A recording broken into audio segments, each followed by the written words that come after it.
Jennifer Walsh had been practicing American Sign Language since she was 12 years old, but she never imagined it would change her life during a routine job interview. Standing in the gleaming lobby of Westbrook Industries' downtown Chicago headquarters, she nervously straightened her navy blazer and checked her resume one last time. The receptionist had informed her that Mr. Westbrook would be running 15 minutes late, so Jennifer took the opportunity to compose herself, taking in the floor-to-ceiling windows that offered a stunning view of Lake Michigan. "Jennifer? I'm so sorry to keep you waiting," a warm, gentle voice called from across the lobby.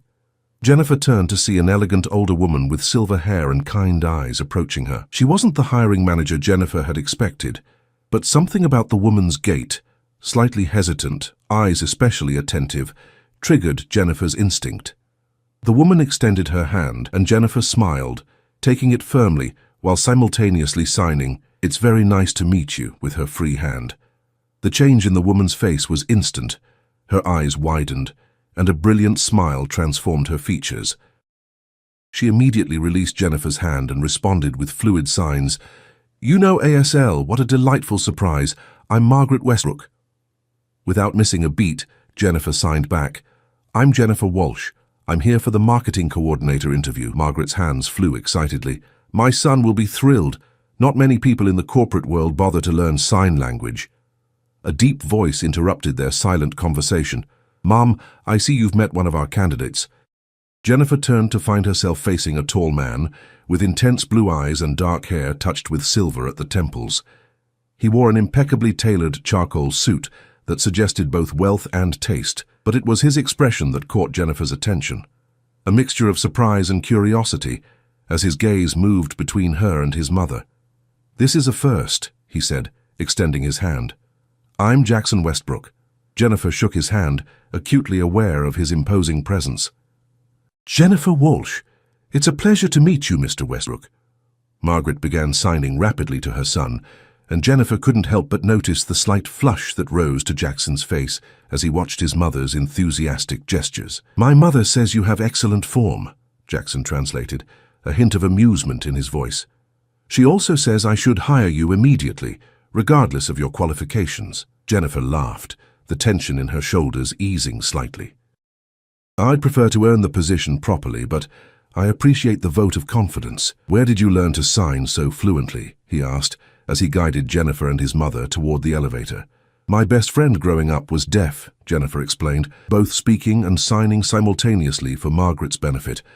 "Sophia and I met in 6th grade, and I was determined to communicate with her properly. Her family taught me." The elevator doors opened to reveal a stunning executive floor. As they walked toward Jackson's office, Jennifer noted employees' surprised expressions as she continued signing with Margaret. It was clear that few people communicated directly with the Westbrook matriarch. Once seated in Jackson's spacious office, Jennifer realized this wasn't going to be a typical interview. Margaret insisted on staying, positioning her chair beside Jennifer's instead of next to her son's desk. "So, Jennifer," Jackson began, reviewing her resume, "your experience is impressive for someone only 28. Tell me why you left Meridian Advertising after achieving such success there." Jennifer hesitated, knowing this question could determine everything. She could give the safe answer, career growth, new challenges, but something about Margaret's attentive eyes made her opt for honesty. "My direct supervisor took credit for my campaign ideas," she signed, and spoke simultaneously. "After the third time it happened, I presented evidence to the company president. Instead of addressing the issue, they offered me a raise to keep quiet." She straightened her shoulders. "I declined. Some things matter more than money." Margaret nodded approvingly, while Jackson's expression remained unreadable. He asked several more standard questions, but Jennifer sensed they were merely formalities. The real interview was happening in the silent exchange between Jennifer and Margaret. As the interview concluded, Jackson stood to shake her hand. "We'll be in touch by the end of the week, Ms. Walsh." "Actually," Margaret signed, standing as well, "Jennifer must join us for lunch. I insist." Jennifer watched the silent communication between mother and son, Margaret's determined gestures and Jackson's reluctant nods. Whatever was transpiring, Margaret clearly had the upper hand. "Would you be available for lunch today, Ms. Walsh?" Jackson finally asked, his tone suggesting this was far from normal protocol. My mother would like to continue your conversation.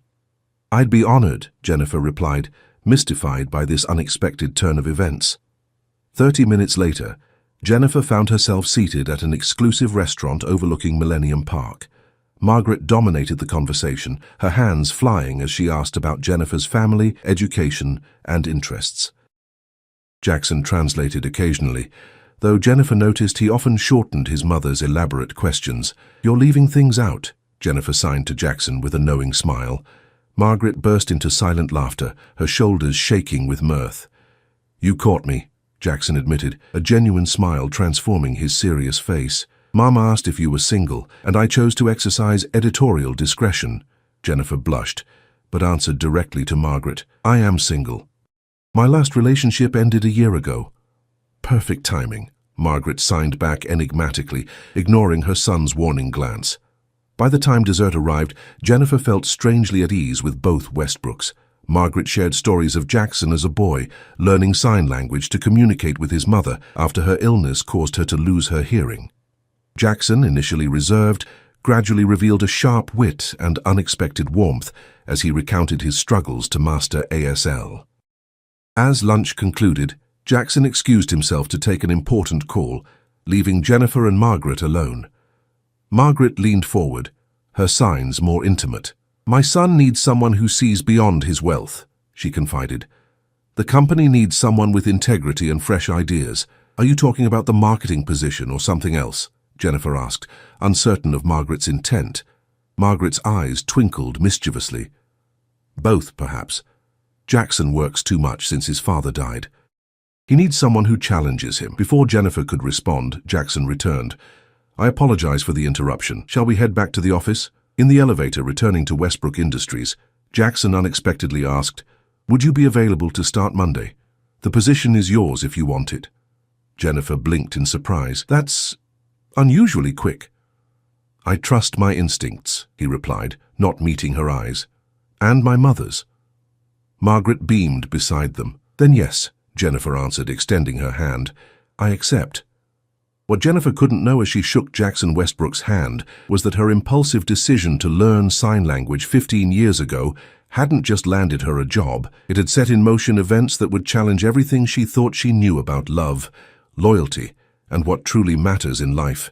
The secrets within Westbrook Industries ran deeper than its gleaming facade suggested, and Jennifer Walsh was about to discover just how central she would become to the company's future and to its enigmatic owner's closely guarded heart. Jennifer's first week at Westbrook Industries passed in a whirlwind of introductions, training sessions, and unexpected discoveries. By Friday afternoon, she had begun to understand that her role extended far beyond the job description. Jackson had assigned her to lead the rebranding campaign for their flagship product line, a responsibility typically reserved for senior executives with years of experience at the company. "You're making quite the impression," remarked Tiffany Rodriguez, the head of human resources, as they shared coffee in the break room. "Jackson never gives new hires this much responsibility." Jennifer stirred her coffee thoughtfully. "I'm grateful for the opportunity, but I can't help feeling there's more to my hiring than my marketing experience." Tiffany's expression shifted subtly. "Margaret Westbrook rarely visits the office, yet she's been here 3 times this week. Each time she stopped by your department." The observation confirmed Jennifer's suspicions. Margaret had indeed appeared at Jennifer's desk on multiple occasions, ostensibly to practice sign language, but inevitably steering the conversation toward her son. Each visit drew curious stares from Jennifer's colleagues. "Jackson lost his father 2 years ago," Tiffany continued, lowering her voice. "Since then, he's buried himself in work. Margaret worries about him." "She mentioned that during our lunch," Jennifer admitted, "but I'm not sure what that has to do with me." Tiffany raised an eyebrow. "No? A talented, beautiful woman who happens to speak his mother's language? I'd say Margaret has plans that extend beyond the company's marketing strategy." Jennifer felt heat rise to her cheeks. "That's ridiculous. Jackson barely knows me." "Perhaps," Tiffany conceded with a knowing smile. "But don't underestimate Margaret Westbrook. When she wants something, she usually gets it." The conversation left Jennifer unsettled. She had taken the position because it represented a significant career advancement, not to fulfill some matchmaking scheme orchestrated by her boss's mother.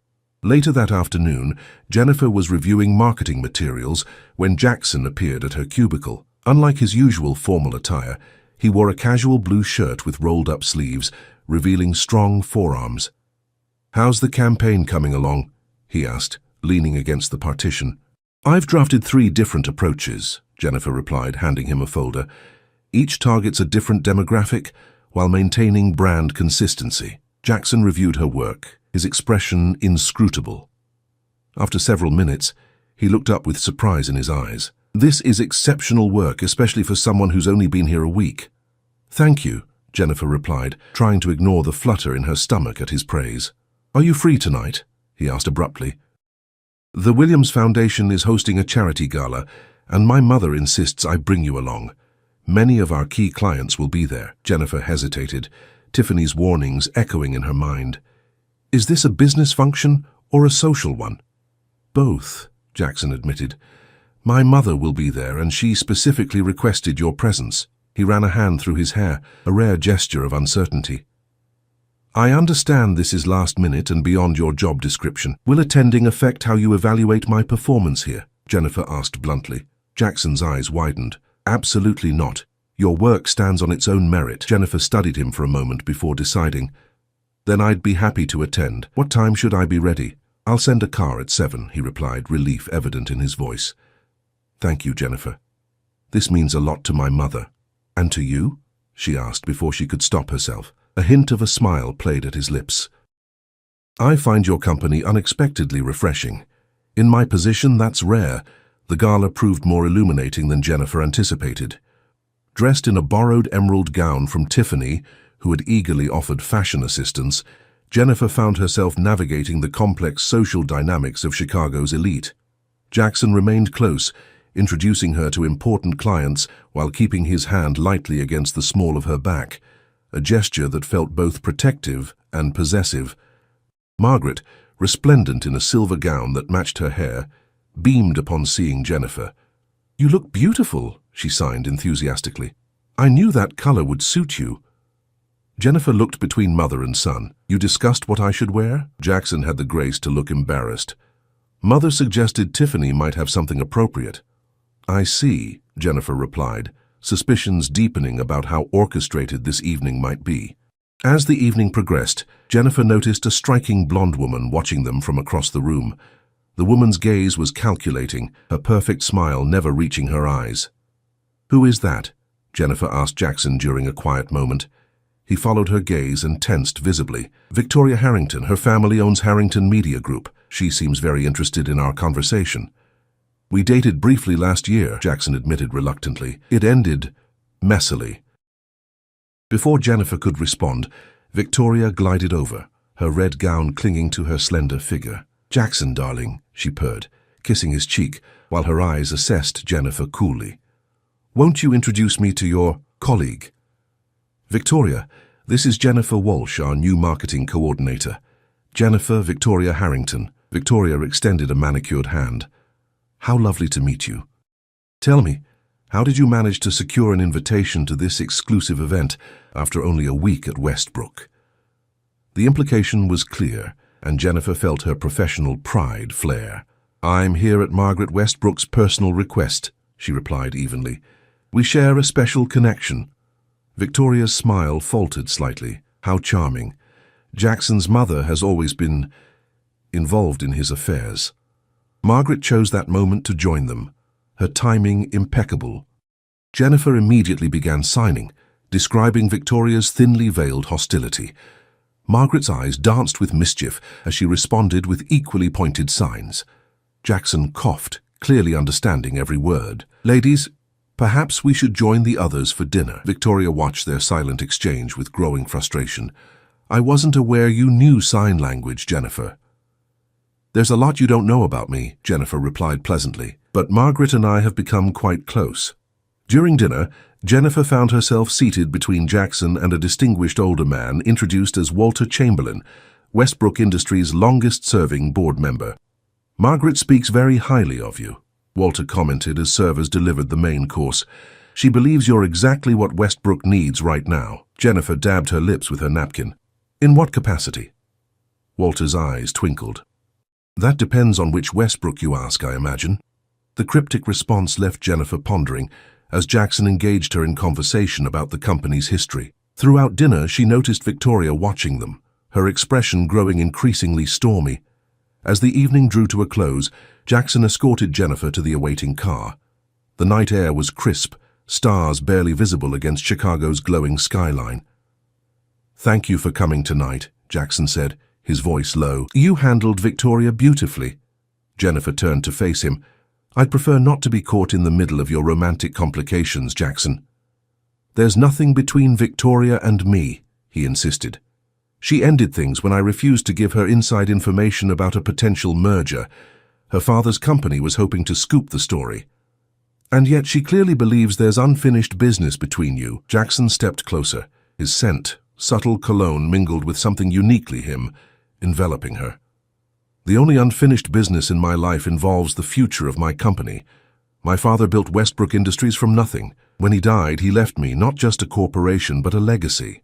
The raw emotion in his voice caught Jennifer off guard. This wasn't the polished, controlled executive she'd observed all week. "You feel like you're carrying it alone," she observed softly. Something vulnerable flickered in his eyes. "Sometimes."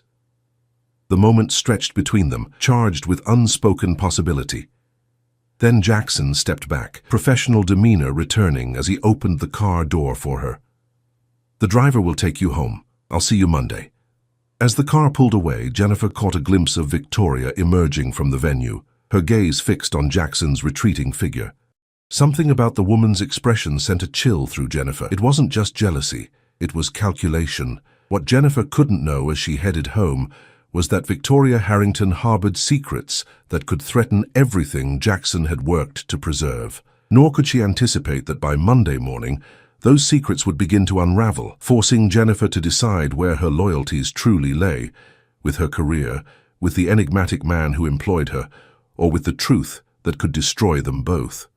Monday morning arrived with an unexpected storm, both literal and figurative. Thunder rumbled over Chicago as Jennifer dashed from the subway station to Westbrook Industries' towering headquarters, rain pelting her umbrella with vicious determination. The weather seemed to mirror the chaos that greeted her inside. The lobby buzzed with unusual tension.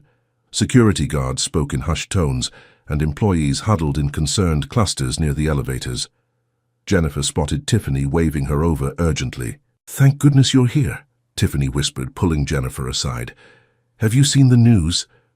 "I was underground on the subway," Jennifer replied, shaking rain from her coat. "What's happening?" Tiffany thrust her phone into Jennifer's hands. The headline from the Chicago Business Journal blazed across the screen: "Westbrook Industries accused of fraud. Sources claim CEO Jackson Westbrook falsified financial reports." Jennifer's stomach dropped. The article, written by Victoria Harrington, alleged that Westbrook had inflated company earnings for the past 2 years to maintain investor confidence after his father's death. An unnamed senior executive had provided internal documents supporting the claims. "This is absurd," Jennifer said, scrolling through the damning article. "Jackson would never—" "It gets worse," Tiffany interrupted. "The board called an emergency meeting this morning. There's talk of asking Jackson to step down until an investigation is completed." The elevator doors opened, and Jennifer's heart constricted at the sight of Jackson. His normally immaculate appearance was subtly disheveled, his tie slightly askew, dark circles shadowing his eyes. He nodded curtly to both women before disappearing into a waiting elevator. "He's been here since 5 a.m., Tiffany explained. "The PR team is going crazy trying to draft a response." She hesitated. "Jennifer Victoria Harrington was spotted leaving his office 20 minutes ago." "Victoria?" Jennifer felt a prickle of unease. What was she doing here? "No one knows, but she looked satisfied." Throughout the morning, Jennifer tried to focus on her work, but the office remained in upheaval. Around 11, she received a text from an unknown number. "Please come to my home. Need your help. Margaret Westbrook." An address in Lincoln Park followed. Jennifer hesitated only briefly before informing her department head she needed to step out for a personal emergency. 30 minutes later, she arrived at a stunning brownstone overlooking the park. Margaret opened the door immediately, her normally composed features strained with worry. She ushered Jennifer inside, her hands moving in agitated signs. "Thank you for coming," she signed. I didn't know who else to trust. The elegant home was filled with tasteful antiques and family photographs. Jennifer noticed several featuring a younger Margaret with a distinguished man who shared Jackson's strong jawline, undoubtedly his late father, Richard Westbrook. "What's happening, Margaret?" Jennifer asked, following the older woman into a sunlit sitting room. "The article, lies," Margaret signed emphatically. "All lies, but dangerous ones." She gestured for Jennifer to sit beside her on a velvet sofa. "Victoria Harrington has orchestrated this attack. Her father wants to acquire Westbrook Industries at a fraction of its value." "How do you know?" "Because she told Jackson this morning. Step down voluntarily, sell his controlling shares to Harrington Media Group, or face criminal charges and watch the company's value plummet." Jennifer gasped. "That's blackmail." Margaret nodded grimly. "Richard, my husband, once prevented Harold Harrington from acquiring a valuable media outlet. Harold never forgave him. Now with Richard gone, he sees his opportunity for revenge through his daughter. But the documents, manipulated," Margaret signed. "Our CFO believes they've been selectively edited to support the false narrative." Jennifer frowned, processing the implications. "Why am I here, Margaret? I'm just a marketing coordinator. I've barely been with the company a week." Margaret's hands stilled momentarily before she continued signing. "Because you see people clearly, Jennifer. You communicate on multiple levels. And because," she hesitated, "my son trusts you." Jennifer shook her head. "He barely knows me. He knows enough." Margaret rose, retrieving a leather-bound journal from a nearby bookshelf. Richard kept meticulous notes about company decisions, including the restructuring that Victoria's article claims was fraudulent. She pressed the journal into Jennifer's hands. "This contains the truth, but Jackson doesn't know it exists. Richard intended to show him once the transition was complete. Why didn't you give this to Jackson directly?" Margaret's expression grew troubled. "Harold Harrington has people watching our family. If Jackson suddenly produces evidence countering Victoria's claims, they'll claim he fabricated it." Her hands moved more slowly now. "But if someone unconnected, someone who couldn't possibly have a personal stake in protecting Jackson, were to discover this evidence independently?" Understanding dawned on Jennifer. "You want me to be that someone? To find this evidence accidentally?" Margaret nodded. "I'm not asking you to lie, Jennifer, only to help uncover the truth." Jennifer stared at the journal, conflicting emotions swirling within her. Her career was just beginning at Westbrook. Involving herself in corporate intrigue could derail everything she'd worked for. Yet something deeper pulled at her, the memory of Jackson's vulnerability the night of the gala, his passion for preserving his father's legacy. "There's more at stake than just the company," Margaret signed, watching Jennifer's internal struggle. "If these accusations stand, Jackson loses everything, his reputation, possibly his freedom." "Does he know I'm here?" Jennifer asked. "No," Margaret admitted. "He would never involve you in this. He's too honorable." The word resonated with Jennifer. In her brief time at Westbrook, she'd observed Jackson's unwavering commitment to ethical business practices. The fraud allegations contradicted everything she'd seen. "What would you have me do?" Jennifer finally asked. Relief flooded Margaret's features. "Return to the office. Review the financial documents from last year's annual report. They're public record. Compare them with Richard's notes. The discrepancy will become obvious." As Jennifer prepared to leave, Margaret caught her hand. "Why did you agree to help?" she signed. "You have everything to lose and nothing to gain." Jennifer considered the question seriously. "Because integrity matters," she finally replied. "You taught me that, through Jackson." Back at the office, Jennifer discreetly gathered the public financial reports and settled into an empty conference room. For hours, she cross-referenced figures from Richard's journal with the published data. By late afternoon, she had discovered the crucial discrepancy. Not fraud, but a legitimate accounting adjustment following a European acquisition.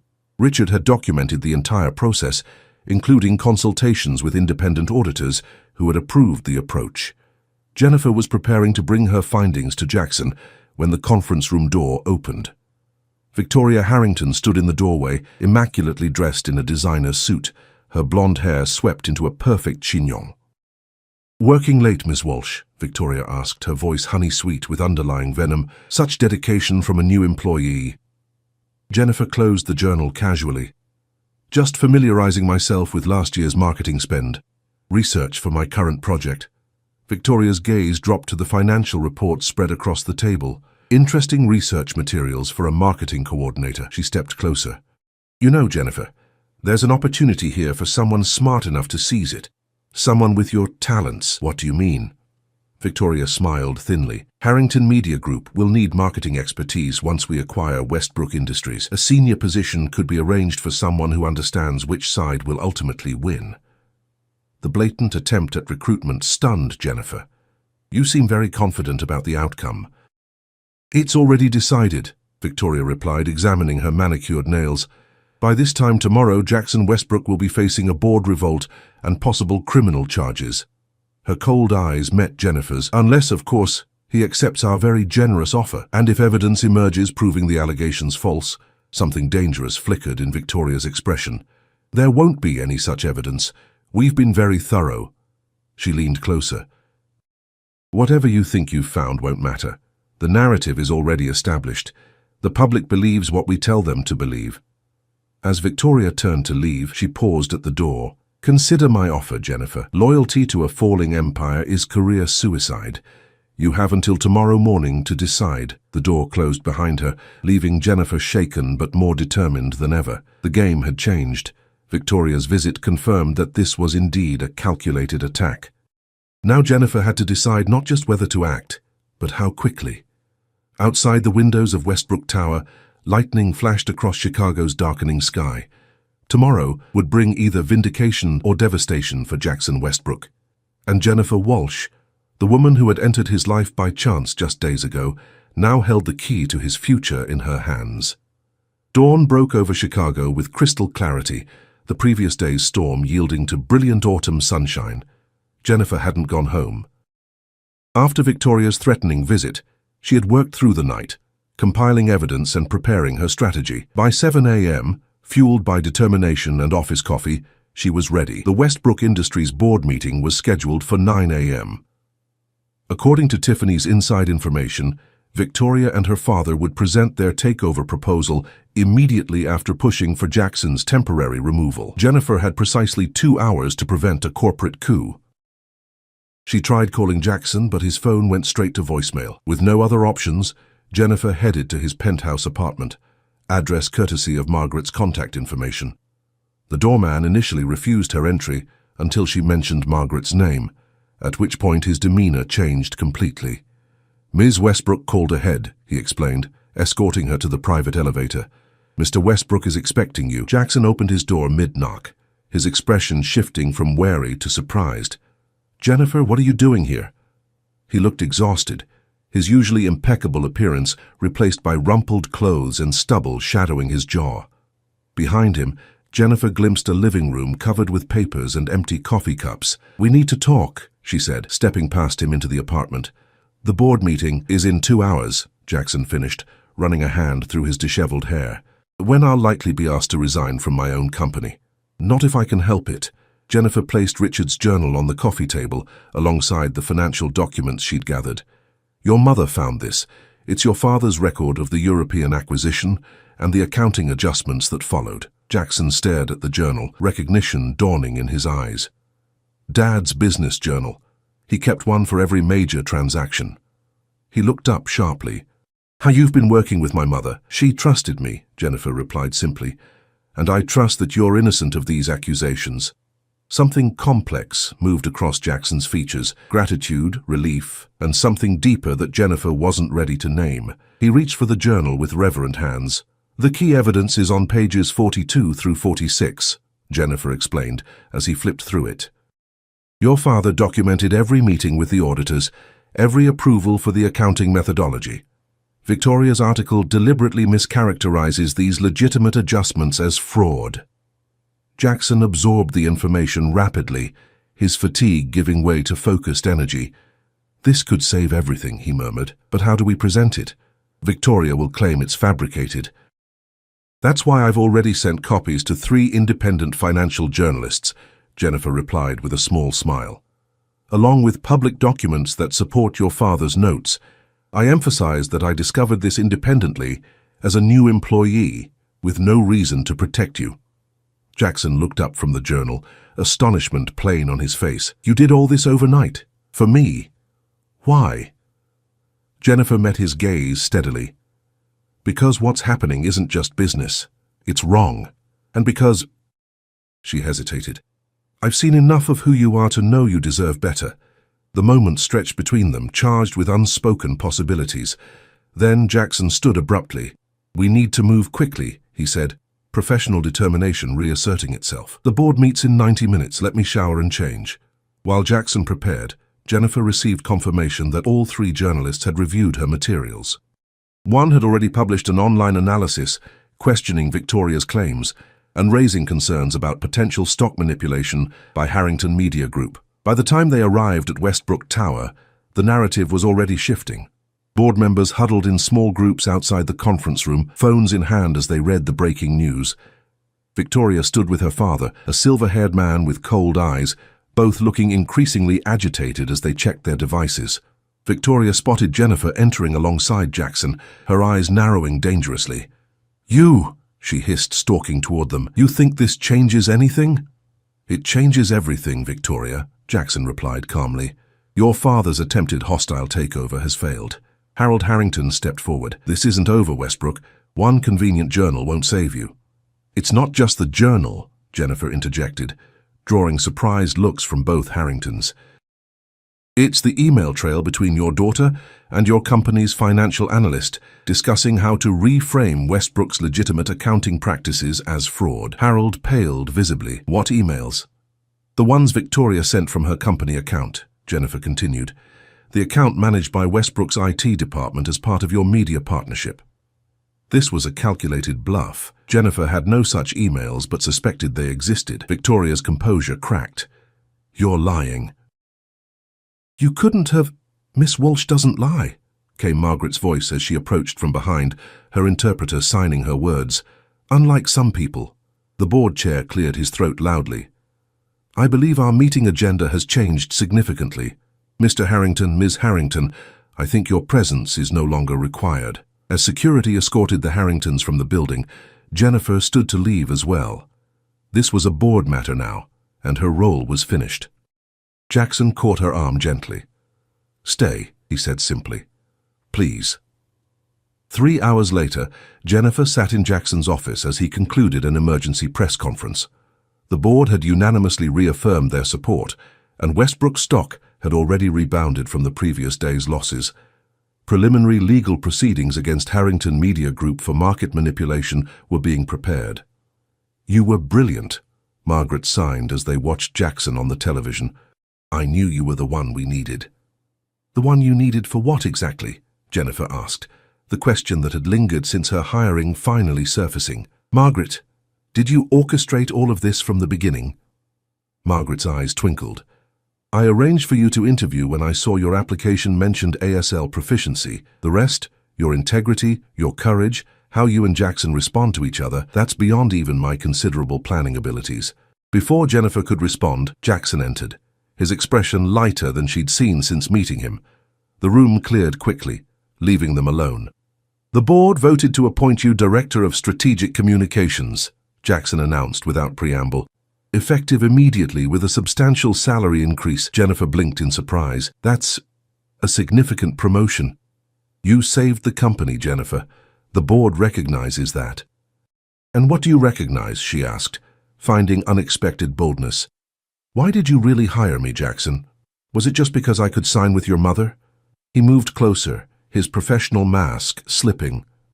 "At first, yes. I saw how happy you made her, how easily you connected." He shook his head slightly. "But then I saw you, truly saw you, your integrity, your intelligence, the way you stand your ground." "Is that enough?" Jennifer asked softly. "For whatever this is becoming between us?" "No," he admitted, "but it's a beginning." He reached for her hand. "I'd like to find out what else we might discover about each other, away from crisis and corporate politics." "What about the company policy on workplace relationships?" A smile tugged at his lips. "I believe the CEO has some discretion in special circumstances." "And your mother's matchmaking?" Jackson laughed, the sound warm and genuine. "We'll never hear the end of it. But I think we can forgive her meddling just this once." 3 months later, Jennifer stood at the window of her new office, spacious, with a view of Lake Michigan that rivaled Jackson's. Her promotion had proven well-deserved. Under her guidance, Westbrook's rebranding campaign had exceeded all projections. Her phone chimed with a message from Jackson. "Dinner tonight? Mom insists on cooking at her place, says she has an important announcement." Jennifer smiled, suspecting what Margaret's announcement might be. Yesterday, she had caught the older woman researching vacation properties in Tuscany, specifically venues that hosted weddings. Margaret's matchmaking ambitions had clearly not diminished. What had begun with a simple job interview and an unexpected connection through sign language had transformed Jennifer's life completely. She had found not just a career but a purpose, not just a boyfriend but a partner who valued her mind as much as her heart. And in Margaret, she had found a champion, mentor, and friend who saw possibilities before they existed. As she texted her reply to Jackson, Jennifer reflected on how the smallest gestures sometimes lead to the greatest changes.